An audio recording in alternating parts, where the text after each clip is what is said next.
Yes, yes. Welcome in. It's Balloon Party, driven by Munganass, St. Louis Acura, and Munganass Burkhardt Alton Toyota. 101 ESPN. Tim McKernan. Jackson Burkett, fresh off his vacation in Scottsdale, Arizona. Jackson, tell us about it. Great time, man. It was lovely. I really like Scottsdale. 20 men in one house, 6 bedrooms, 3 bathrooms. The floor is yours. Yeah, that's the breakdown. So, naturally you have to kind of double up. That's kind of the situation it is. But, it's a couple days and it's worth it to see all your friends and hang out and have a good time. You're just staying there. You go to bed there. It's not like you're, hanging out inside the bedroom all day. So, not a big deal in my opinion. No one really had an issue with it. It's nice to be back.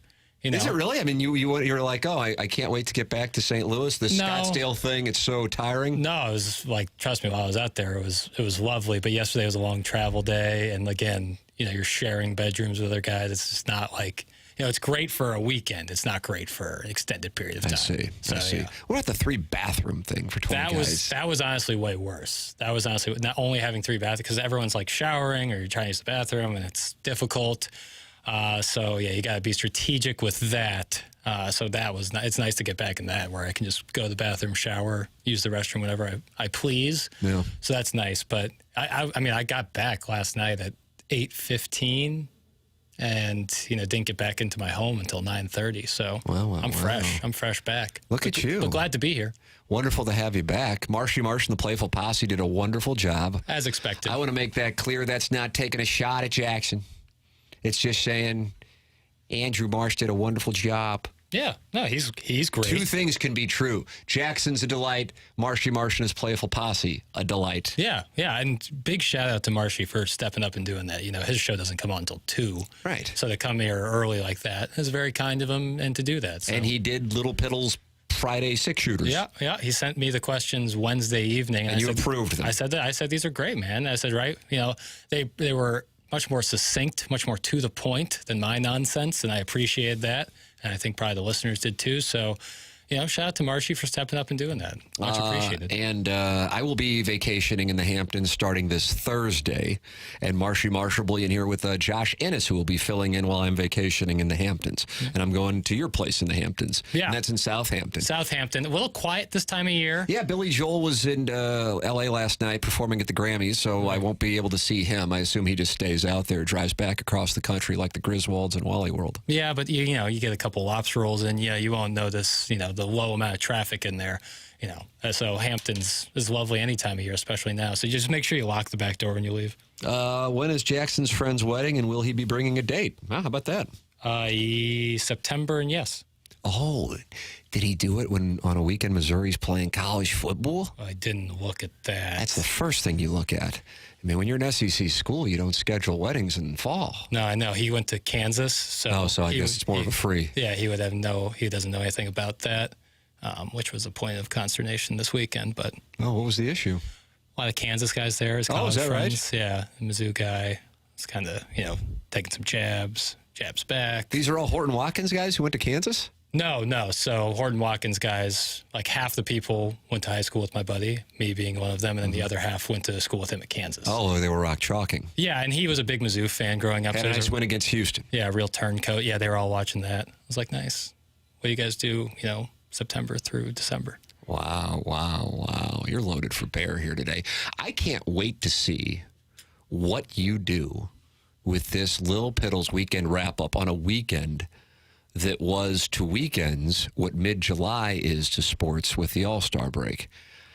You are going to earn your check here. This is going to be telling. But here's the thing. I believe you're going to have something that's going to get me going. That's what I think. Did you just wink at me with your left eye? I felt like that might have happened. Can somebody pull up the YouTube and check on that? Because I feel like Jackson just winked at me. Might go to HR about it. I don't know. But you can text in 314-399-9646. It's the Air Comfort Service text line, and Air Alliance team sponsors the studio cameras, where the YouTube chat is very active. Good to see Preston S1, who says, outside of Jackson's erotic trip, the next big story of the day is Monday Night Raw in the STL tonight. Jackson, how do you feel about that? What? Go ahead. Some stormy combatants will hit the squared circle Well, I mean, the story to me is the carryover from Friday when The Rock enters the squared circle and takes the right to take on Roman Reigns away from Cody Rhodes. And the ratio of dislikes on YouTube when WWE posted that clip shows that maybe they have really lost their audience with this storyline. I know that you guys were talking about it in Scottsdale. One box office flop and Rock has to go back to wrestling. Oh boy! Is that what you're saying is going on here? I mean, the numbers for Black Adam are out there, and so I mean, I don't know. Listen, I don't know. Hey, God bless The Rock. He does a lot. You will be there tonight, though. It's here, right? And it's Family Arena. Oh boy! I don't know. I'm just asking. I want to make sure so I know where to go. I don't believe it's at Family Arena. It's an Enterprise? I don't believe it's at Family Arena. I would guess it's an Enterprise. Okay. All right. Might have to miss it. And why is that? Oh, who knows, Tim? Something might pop up. Probably some good hoops on, or paint drying somewhere. Oh. On behalf of all proletariats and meat and potatoes guys, Yep. I would like to apologize for Jackson. He got back late from Scottsdale and probably didn't sleep much over the weekend considering the accommodations. He's not himself. He will be back tomorrow in a better state of mind. Is it really weird to say that I got outstanding sleep when I was Did you really? It was really good. Really? I slept like a baby. All right, Jackson, what do we got first up on the weekend wrap-up? Well, what are you going to do with I can't wait to see where you're going to go. Well, last week we had a similar situation where there wasn't much going on. And We just had the NFC-FC Championship. Right, but like Tuesday and Wednesday, it wasn't as plentiful as it was. Blues went on a long respite that they're still on until February 10th. But I was able to make something out of it because of the great Katie Wu and her Cardinals fan survey. That is true. Well, Tim, Katie Wu bails me out again because the results are in. The results are in? The results I are went to the in. Athletic this morning and I didn't see it. The results are in. Must have been posted after we started TMA. Believe it was. Oh, well, this is out. Do I need to pull them up or are you? I mean, I have them up, but. Oh, look at me. I'm my tiny little hands. I've said tiny little hands like a T-Rex boy. Yeah. And I'm rubbing them together. I can't wait for this. Yep. I had faith. I had faith that you were going to have something. Now I'm intrigued. Yep. I can go to theathletic.com and copy a link, baby. Yeah. This is outstanding. All right. When did it come up here? Let's see. Katie Wu come 3 hours ago. Yeah, we started TMA at 7 o'clock. Yep. Act like you didn't know what's going on at 105.7 HD2. Well, I can't wait to dig into this then. Yep. All right. Well, now I'm going to get better at teasing, and we'll save that for the next segment. I can't wait to see. Thank you, Katie Wu. Yeah.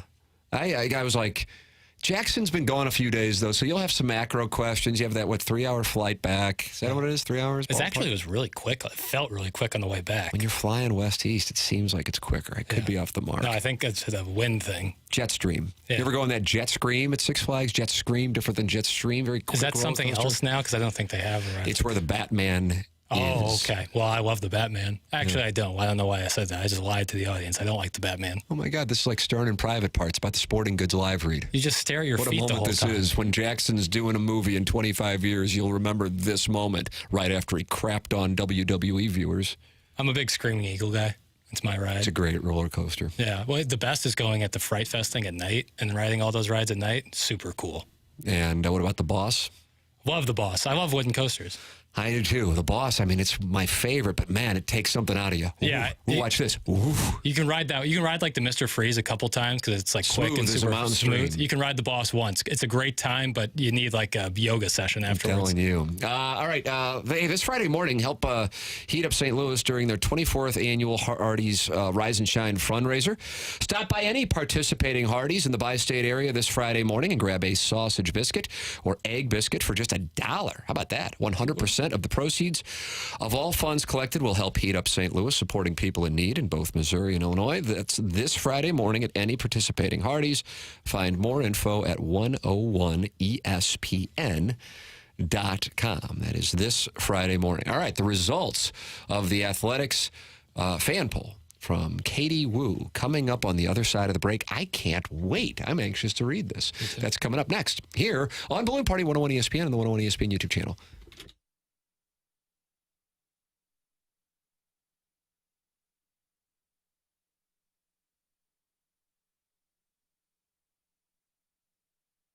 No. now. James Carlton of the Carlton State Farm Insurance Agency is my insurance agent, and I am telling you this, and I'm telling you this from the heart. If you make the switch to James Carlton, you will know exactly what I'm talking about when I rave about my experience, my family's experience, since we switched to his agency in Webster Groves about 5 years ago. Here's the little anecdote. Now, he had already been advertising on my podcast, and so I'd gotten to know him, but we flew back from spring training, got back home, and we had an issue. I think it had stormed a bunch, and there was water in the basement. And I texted James. It's Saturday night. He's flying home, and he says, when I land, I will come over to your house to help you out. And I'm going, dude, what in the world? I'm just looking for what I need to do to try to clean this up.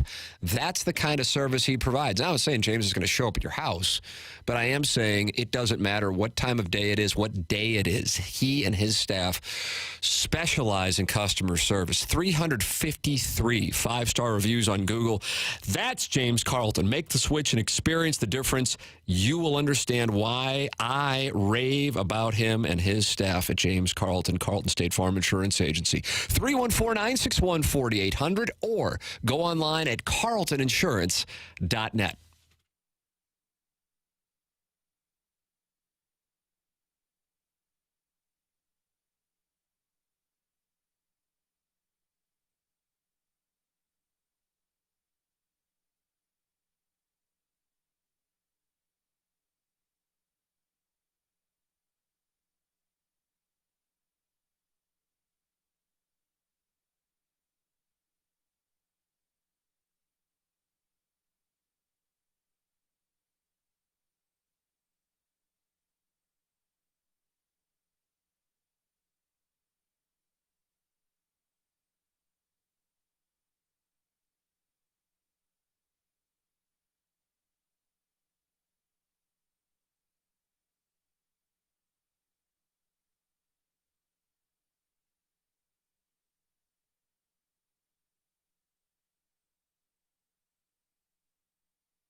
Welcome back. It's Balloon Party 101 ESPN. It's driven by Munganess, St. Louis Acura, Munganess, Burkhardt, Alden Toyota. And Jackson, we have the Katie Woo, the Athletic Cardinal fan poll today with the results just being posted. And part of me wanted to peek ahead during the commercial break, but instead you told me Tales of Scottsdale. I did. And so I was able to withhold from reading, and I will read with the audience as I read to the audience. Come and sit on my lap. Already done. So, ladies and gentlemen, you can read these results at theathletic.com. It's from Katie Woo.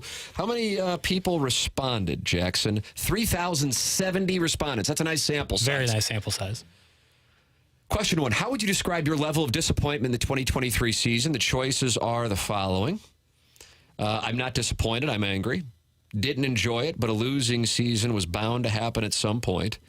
They were out of it early, so the disappointment also faded early. I've never been more disappointed by a Cardinal season or other. Those are your choices. The one that won, and this kind of gives you, to me, this is the bellwether. This first answer and what wins is going to tell me what the tenor of this response of 3,070 Cardinal fans is going to be. And here it is. I've never been more disappointed by a Cardinal season. That one with 40.1% of the vote. Wow. Oh, boy, it's going to get juicy as we go. Wow, yeah. It's certainly in recent memory that would be the case. You know, for someone like me, last year was the worst season I can understand if you're 25. Yeah. Yeah. I mean, I would say 2007. At the same time, I mean, the nature of it's not a flaw. It's just human nature. That which is more recent is going to have more emotion. Yep. So that got 40.1% of the vote. 22% of the vote. They were out of it early, so the disappointment also faded early. Didn't enjoy it, but a losing season was bound to happen at some point, 18.8%. I'm not disappointed. I'm angry, 15.2%. So more than 55% had either anger or disappointment they had never experienced in their lives. So that gives you an idea of where we are. So with that said, the next question, what was the biggest problem for the Cardinals in 2023? Player performance or lack thereof, the coaching staff, overall roster construction, pitching, other, 7.90% for other. So about 92% were chopped up with these. Nearly 48% went pitching. That was your answer. That's where, I think you and I both were on. No, I was on overall roster construction. Oh, yeah, that's right. Yeah, I was on pitching. Overall roster construction was at nearly 29% and then way behind in third place. Player performance or lack thereof. And then way behind, not way behind, but a couple points behind. That was at 9%, and then at 7%, the coaching staff. So, I mean, that right there is a direct reflection at the front office. Yes, I would agree with that. Because you're talking about 75+% being on pitching. See, to me, pitching, and roster construction are almost in line on a Venn diagram. But I go back to something that I feel like is flying under the radar in part because it lasted a week, but Tyler O'Neill was the starting center fielder. He was the starting center fielder. And since it lasted a week, it's like, oh, yeah, I forgot. He was the starting center fielder. He gets called out for a lack of effort in the first 10 days of the season, and he's out. And now he's just shipped off, and it's kind of like, oh, yeah, who'd they get for him? Some guy named Robertson. And then the guy they signed to be catcher was benched from being catcher. Might have been a corner outfielder. I mean, so to me, like there is one of the rare occasions where there is a right answer, and the right answer is roster construction, because then under the umbrella of O'Neill being your starting center fielder and your catcher who you benched for not being a good catcher 5 weeks into the season is also pitching. Yeah. Because we were hearing about Jack Flaherty and how he was the key to the 2023 season. What in the hell are we doing here? All right.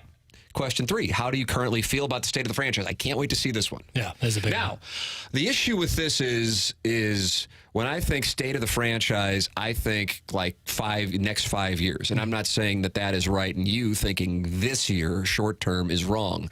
It's just kind of open to interpretation. So I don't really know where it comes down. So I'm looking at this for the first time. How do you currently feel about the state of the franchise? Very optimistic, fairly optimistic, neutral, fairly pessimistic, very pessimistic. What won? Fairly pessimistic with 38.3% of the vote. Fairly optimistic with 21.6% of the vote, but neutral was in second place with 28.3% of the vote. 1.6 listed themselves as very optimistic. I don't really know how you could get there. Whereas I'm not saying there's a right answer on question 3. I do feel like there's a wrong answer on question 3, and very optimistic would be the wrong answer. Now, only 1.6 out of 100 respondents gave that response. I don't know how you could be very optimistic, but, maybe I'm wrong and they're going to win, 2 of the next 5 World Series. Very pessimistic got 10.2%. Here is what Katie wrote about these responses. Vibe check. We've got a bit of a mixed bag in terms of the current state of the Cardinals, though only 48 total voters describe themselves as feeling, quote, very optimistic about the club. Look, I get it. The team lost 91 games for the first time in 3 decades. It was a mortifying display. Still, the National League Central is no juggernaut, and if the Cardinals have a solid start, some may begin to change their tunes.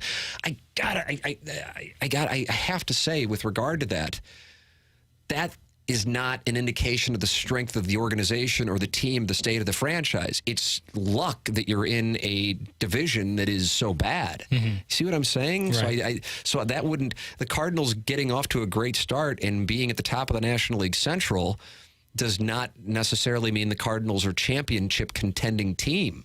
And there's two different things. If they were in the National League East or National League West and they were in first place at the end of May, I'd go, holy crap. Yeah, right. You see what there's a difference. The bar is the bar. If you don't agree, please. Well, I think how they're doing it is so important. Like the context around that. Like if the pitching looks better. But like the premise was still the National League Central is no juggernaut, and the Cardinals have a solid start. Some may begin to change their tune. So in that line, it makes it sound like because the National League Central is weak, right. And the Cardinals. Because right now, like I said, I got to throw $100 down on who wins the National League Central. I'd probably take the Cardinals.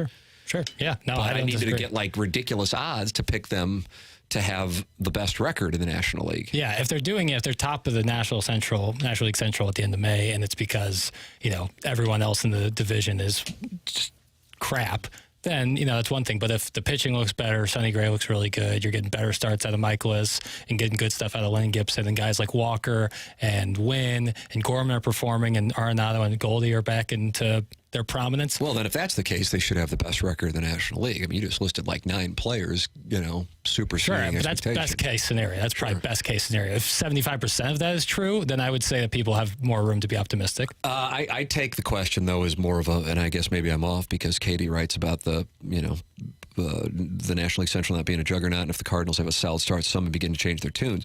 From my standpoint, what's going on with the television situation is such a huge issue, not just for the Cardinals, but for a number of teams, and that impacts what goes on the field. And I think it's going to be one of the major stories for the organization over the next 12 months because that will set the stage as to what they can do baseball-wise. How would you rate the job Bill DeWitt has done in his tenure as owner? I can't wait for this one. There is a right answer on this one. And the answer, what are the choices? Excellent, above average, average, below average, poor. The answer is excellent. And then there's just a period at the end of it. And it's like if this were like Dan McLaughlin or Jim Hayes or Alexa Datt saying it, people go, oh, you're a rights holder. You're saying it only because I got nothing to do with the organization whatsoever. And I'm quite certain they're not interested in me having anything to do with them. Right. So I don't know how it could be anything but excellent. I have no idea how it could be anything but excellent. I also know that's not where, at least I expect, that's not where most of the votes will be. Let's see what we got here. 46.2% or 46.3% say above average, 25.4% say average, 10.7% say below average, and 3.40% say poor. How one could arrive at average, below average, or poor, and that is nearly half the response, 40% of the respondents. That's beyond me. Yeah. If you asked those who have covered baseball since he took over as owner, or even 20 of the years he's been owner, and if any of them said average, below average, or poor, I would just... I'd actually give you like 10-1 odds on that. Yeah, I mean, when you look I have no idea how you could say that. Right. Just since 2000 alone, there's no other way to describe the Cardinals 2000 through 2024 as excellent. Ask any baseball fan out there, what do you think the Cardinals in the 21st century? They'll say, well, yeah, they've been a powerhouse. Nothing but. When you're evaluating the tenure of ownership, it isn't like the last 4 years, which pisses you off. Right. Just like it isn't the first 4 years. Yeah. It's the whole body of work. I mean, maybe I read these questions too literally or accurately. All right, now what about this one? Now, this would be different. Yeah. How would you rate the job, John? What time is it? I feel like I might be at 11 o'clock. 10:28, so you can finish this question. Yeah. You know what I'm going to do? I'm going to ask the question. Yeah, I'm getting better at teasing. It's teasing camp season. Y'all ready to learn? How would you rate the job John Mozeliak has done in his tenure as president of baseball operations? We'll have those answers and the survey results on the other side of the commercial break. It's TSL time. This is Balloon Party on 101 ESPN.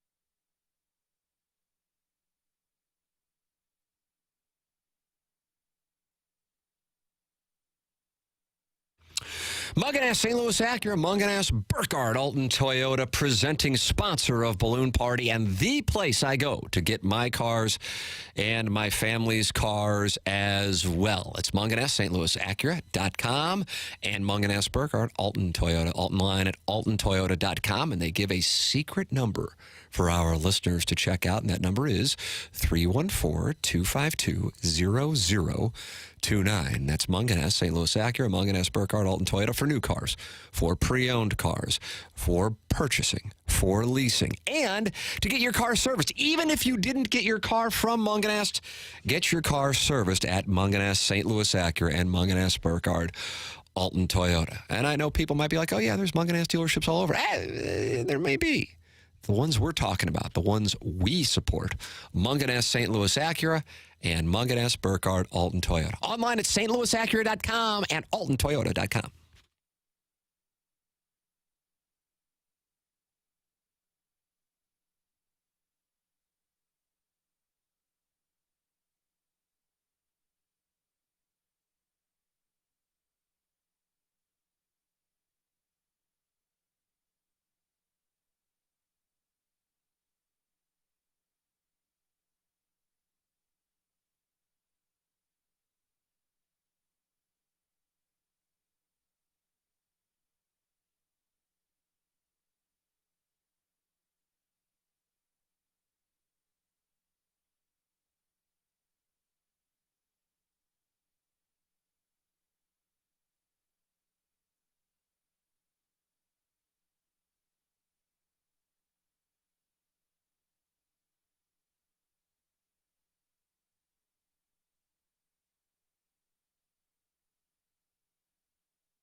This is Action Jackson with a Sports Center update driven by Johnny Londoff Chevrolet and Johnny Londoff Autoplex. The United Football League has announced their full 43-game schedule. The St. Louis Battlehawks will kick off their first game on the road against the Michigan Panthers on March 30th at 3 p.m. Central. And last night in the NBA, the Magic defeat the Pistons 111-99. Franz Wagner with 38 points. That was another Sports Center update driven by Johnny Londoff. Find new roads and shop 24/7 at londoff.com and LondoffAutoplex.com. Are you kidding me?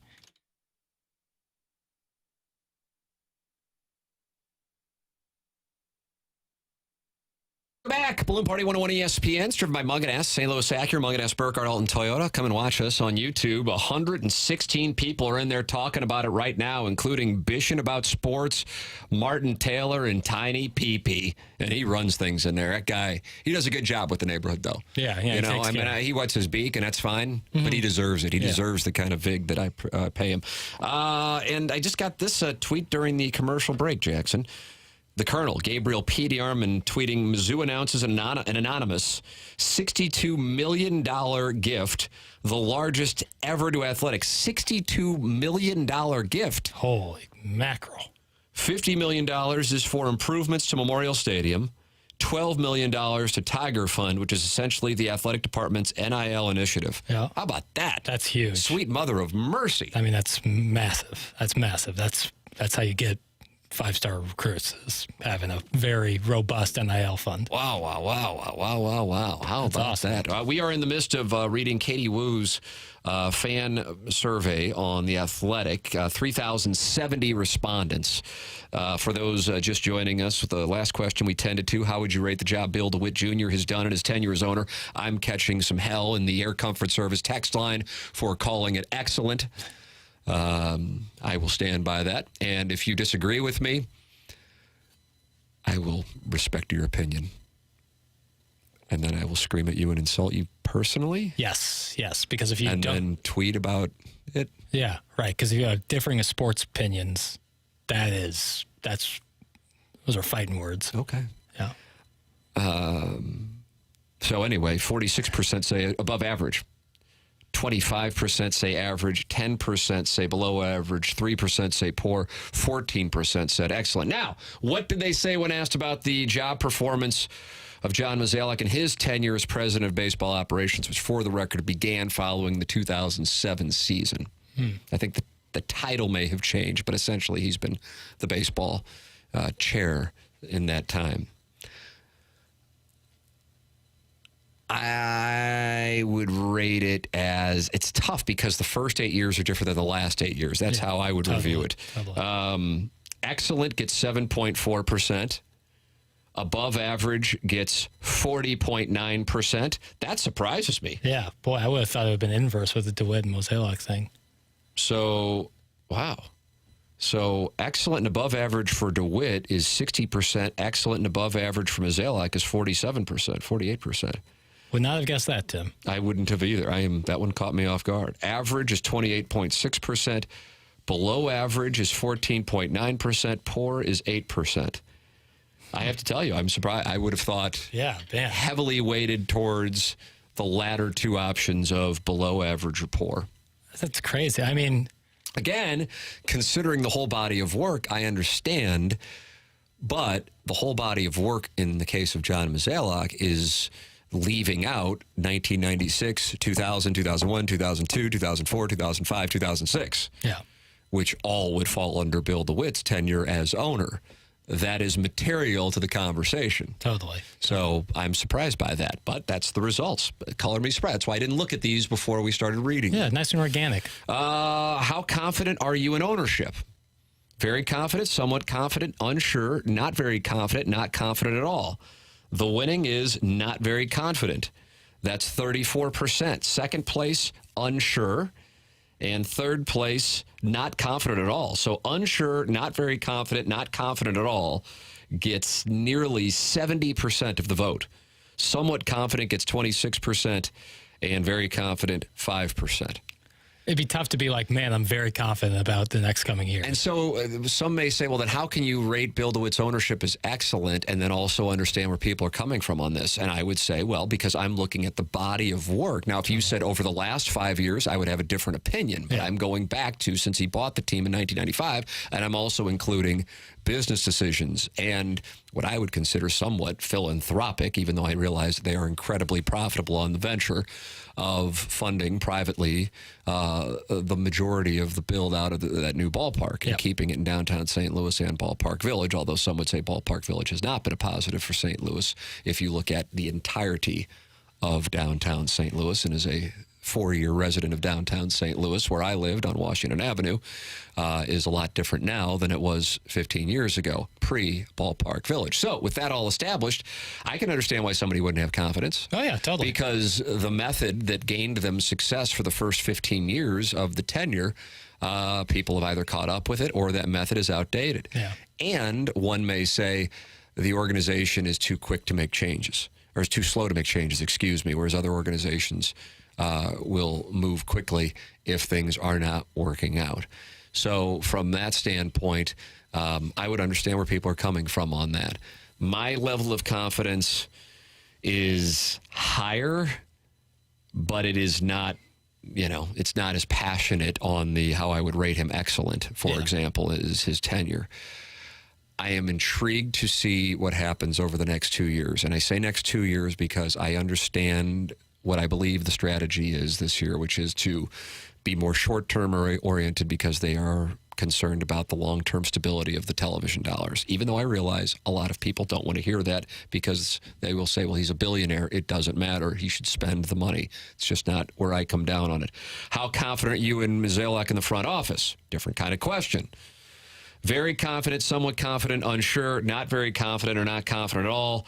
Winning is not very confident with 32%, unsure and not confident at all. Each are deadlocked at 19.4%. So when you add that up, you're at damn near 75% who are unsure or not very confident or not confident at all. And I understand that. Totally. I understand that. Totally. Somewhat confident gets 24.5%, very confident 3%. How would you rate the job Ali Marmol has done in his tenure as manager? Average is second to below average, which has 38.7%. Average has 33%. So, Jackson, nearly 75% is at average or below average. Yeah, his thing's kind of cut and dry. All of his confidence or your opinion of him is totally reflective of how the team performs. Which I'm not saying is wrong, but that's just the case. But I mean, I don't think John Missou or Bill DeWitt had anything to do with the calling out a player's effort who you just named starting center fielder a week into the season. No, but I know there's people who enjoyed that. For as many people who didn't like it, I'm sure there's plenty who did. Yeah, I suppose. I disagree that it would be as many people. It's just a leadership thing. Yeah. From my standpoint, it's a leadership thing. People can disagree with it, but if you have somebody that you value, you handle it behind closed doors. I totally agree. I thought it was wrong, too. How confident are you in Marmol and the coaching staff? Very confident, somewhat confident, unsure, not very confident, not confident at all. Coming in first place, not very confident, 34%. Unsure, 26%, not confident at all, with 22%. This is just calling attention to the disparity in the numbers, but if you're blaming the team's performance last year, and he's only managed 2 years, and one of those years he was in the mix for manager of the year and the team won the division, and then the second year was the debacle, but the one that got the most votes for why would the Cardinals fail in 2023, and overall roster construction was 29%, and pitching was 48%, so 77% of the vote had nothing to do with Ali Marmol. In other words, it's roster construction and the pitching rotation.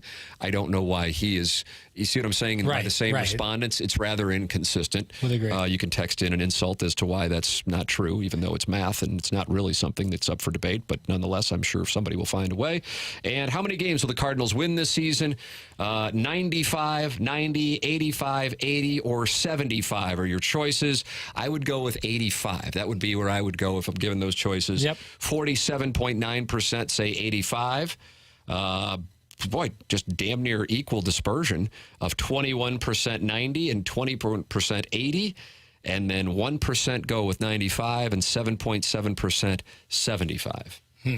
Yeah. What, you'd go 85? Yeah, You'd go with your sweet spot? That's kind of where Vegas is sitting at the moment, and they're not in the business of losing money, so that's where I would go for sure. How confident are you the Cardinals will continue being a competitive franchise? Very confident, somewhat confident, have a combined 54%. Unsure is at 26%. Not very confident, not confident at all, combined 18%. Yeah. I am confident that they will continue to compete. I just think they're going to have to adjust. Yeah. I really wish they would be comfortable turning the page. Well, I really wish that they would be comfortable doing that. But then again, I don't know what's going on behind the scenes with their level of concern with the television situation. And that's why I can't sit here and scream. Totally. Even though, I know that people would like that. And that's totally warranted. But I think, something that you just said a little while ago, slow to change. And I've always said that about the Cardinals front office over the past couple of years, is they're very reactive. They're not very proactive. When was the last time that you thought the Cardinals made a very proactive move with a member of the team? Like Alan Craig back. Ooh, I love that move. Yeah. But when was the last time a move even slightly like that occurred with the Cardinals, where they get rid of somebody before the wheels fall off? See, I would say that I would say this offseason with the three pitchers, it was proactive. It was bang, bang, bang. Yeah. And I think I'm telling you, I know it's not necessarily a real controversial observation, but it was done okay, we've got to fill innings. We can't do long-term deals. We got to get these guys now, and we'll get Gray for 3 years, and that'll be our highest risk, and we'll get 2 for a year apiece with a club option. Yeah. It was just done so strategically. Now, again, is that proactive leading to a best record in the National League set of circumstances? Yeah, it remains to be seen. But no, I would tell you it's no. There's no way. I can't imagine anyway that analytics folks would look at the Cardinal rotation and put it in the top 4 in the National League. No, there's no. But you go in the National League Central, and then there's a conversation to be had. Right, which makes it more understandable for everything they've done this offseason, given that context. Your thoughts are welcome. 314-399-9646. You have the YouTube channel as well, where the chat is active. That's presented to you by Airlines team. Tim McKernan, Jackson Burkett with you. This is Balloon Party 101 ESPN.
Welcome back. Balloon Party 101 ESPN. Tim McKernan, Jackson Burkett with you. One more segment.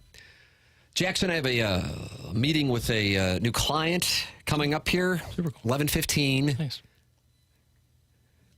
And then we'll do QFTA after that, if that works for you. Sounds That's good to on me. youtube.com/TMASTL. Come on in, the water's warm. It's the Tim McKernan Show podcast. And we take any of your questions, comments. You know, we can carry over a discussion from here. I have a little more ability to expound. T McKernan at InsideSTL.com, but it also is non-sports and anything and everything is welcome. I guess we'll take a hiatus this week and next week, though, while I'm vacationing at your family's place in Southampton. Yeah. Yep. So we'll come back loaded for bear in 2 weeks. Yeah. But yeah, today and at least Wednesday, QFTA, youtube.com, TMASTL. Yeah. I'm going to miss you when you're in Southampton. Oh, my gosh. Yeah. I wasn't prepared for an emotional reveal like that. I know. Do you have a question? Because we've done Katie Woo's fan survey on today's program. Yeah, which I I do. have enjoyed digging deep into the psychology of the Cardinal fan. As have I. Here's a question for you. Okay. And it's timely because, of course, the Super Bowl will be played in Las Vegas. Yes. Does the advent of Las Vegas and sporting events surprise you at all as someone who has both frequented the desert oasis of Las Vegas and has covered sports for 20-plus Hall of Fame years? Yeah. It seems like gambling in Vegas in regards to sports used to be very taboo, but the tide has turned in a major way. Does it surprise you at all, or did you see this as inevitable? I like that question. I feel like there had to have been a moment in which it became okay. And by okay, I mean all right for the leagues to associate with Las Vegas. And I'm not doing this to endear myself to you. However, Boy, have I missed that. yeah, you don't get that in Scottsdale. No. They're not talented enough. No, they're not. I would say the NBA All-Star Game in Las Vegas was a moment. That was a big one. They'd played Summer League there for a very long time. Or I shouldn't say very long time. They had played Summer League there for a while. And that was, to an extent big. And even though it was considered a debacle, Yes. the fact that the NBA went there, it kind of freed up teams to Yeah. do business there. Yeah. Yeah. I think gambling becoming more and more prevalent. Right, but you have to ask it because, trust me, all of the leagues are like, it's like watching a mafia movie, and when they decide to get the okay from Don Corleone to start dealing in narcotics. Right. Totally. You know what I mean? Yeah. It's like they all wanted to do it, Yeah. but then somebody had to be the one to go Totally. and take your pick of whoever made it, because they all kind of dipped their toe in. Right. I think because they embrace First franchise, am I correct, would be VGK. Okay, yeah, Yeah. the Golden Knights. VGK. But I remember because we would be out there, and I know not everybody knows my life story here, even though kind of you should. I'm a little Right. embarrassed. I'm very active on my socials. And I don't know, it must have been like 2013, 14, and we'd go to the same restaurant, Craft Steak at MGM Grand, if anybody's interested.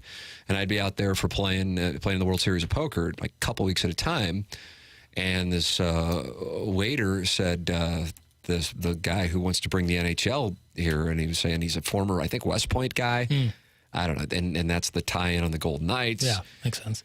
If he would have shown me what the prospective sweaters would have been, I would have said, never give this guy a franchise, just because we can't have those hideous sweaters in the league. But I'm like, really? Las Vegas getting a team? And at the time, it's like, what? And now, since then, you've got a football team there. You've got a baseball team on its way. Yep. The one that you would think would be there Right. was the one that got it all going, which was the NBA. Yeah, they'll be Doesn't there soon. LeBron want a team in Las Vegas? Isn't that like his thing? I thought that was his thing. I mean, I'm not sure on that, but I know, like, once He expansion... would own it. Now, I'm not Right. saying like he wants it, like he would want to own it. It would make sense, or at least be Right. part of it. I mean, he has a part of Liverpool. But I think that and when NBA expands next, it'll be Vegas and it'll be Seattle. Yeah, so they're certainly... I mean, they're going to have all four major sports without a question. Yeah, and I get it. You know, totally. I'm surprised by where the A's ballpark's going to be. Right, And they're when on I the would strip. ride along with Uber drivers and ask them about it, they're dreading it because it's already brutal to get around. And then you add a ballpark there. 81 dates, yeah, it's going Oh, to be my goodness. pretty rough. Yeah, I mean, for those not aware, it's like at the north or south end of the strip toward Mandalay Bay and, just to the east of Allegiant, Yeah. where the Super Bowl will be this weekend. right, yeah. Tropicana, for the record. Yeah, I feel like, especially like with gambling, because like pro sports embraced fantasy sports pretty early on, and then that moved to daily fantasy sports. You remember DraftKings and FanDuel have commercials. Every single commercial, and I don't know which year it was, and then there was like a backlash that was really rooted in the number of commercials and then also the messaging, which, I don't know my ass from a hole in the ground, but I just won $1 million. Right. You know, when in reality, I don't know about now because the games change over time, but I was a profitable poker player. Not like I was sick, but I made money, and it was fairly consistent to the point that I could count on it. I couldn't win regularly in daily fantasy. I mean, I play it knowing that it's basically dead money if I do mess with it. And it is it's from my standpoint, math geniuses. They might not consider themselves math geniuses. Certainly analytic geniuses. They know how to build out models and algorithms. That's essentially it. But hey, that's a skill. And it's not for some dumbass like me to go, boy, I really think the Chiefs are going to score a lot of points this weekend. I shall select Patrick Mahomes and Travis Kelce. You know, that's not it. Yeah, it's like find random third wide receiver who goes off. So that certainly played a role in it, but there's just so much money in it. Yes. I mean, that's it. And so once one went, then they all were like, yes, now we can bring it all in and normalize it. There was a big piece last night on 60 Minutes on sports gambling. And I watched the piece on Jerome Powell, Fed chair, and on the little 4-foot hole in the wall of the border fence in San Diego, or just to the north of Tijuana. Yep. And then I got going on Curb Your Enthusiasm. So I'm waiting to watch the sports gambling story on 60 Minutes last night. Yeah. I mean, I personally love it. But it's interesting to me, a lot of times for QFTA, I've gotten a lot of, hey, do you have a gambling problem? And I'm like, I know that I don't. Right. I know I don't. Without question, I know I don't. But I have, I think, some peers who I think have probably battled that. Mm-hmm. And I know the difference. I'm at a point where I know the numbers in part for this job, but also just because it interests me. Right. But I'm not like, oh, there's a game on, I got to bet. I couldn't care any less. And also I'm betting like nominal amounts of money that if I win, I don't really care. And if I lose, I don't really care. Right. The chase is also like a big part of it. But I have been there at times where I'm like, oh, I got a lot on this. And it's like Oklahoma State over, and I'm at a wedding and I'm monitoring my phone. But I recognize it in the moment of what it is. And if, I do, I'm not saying, I have some kind of gambling prohibition at all. Not saying that at all. But, I think that the age of experiencing the highs and lows of it give me the presence of mind to recognize the dopamine rush and go, okay, calm the F down. You can't, I guess, can I quote unquote afford to lose it? Yeah, but how would I feel if I lost it? Just because something seems like it's a lock, it's not that way. Right. And totally. then what happens is somebody who doesn't necessarily have that recognition at an earlier age, and it's right there on your phone, and go, okay, God, I'm down now, whatever number, $150, I got to get that back. And all of a sudden, that's when the chase begins, and then you're in a deeper hole. So from that standpoint, that is where you get into a tough spot. Your thoughts are always welcome on the topic. 314-399-9646. Jackson and I'll carry the discussion over to QFTA, probably go off around noon on youtube.com/TMISTL. Any question is welcome. TMCKERNAN at InsideSTL.com. Thank you to everybody watching in the YouTube chat. Everybody listening on 101 ESPN. For Jackson Burkett, I'm Tim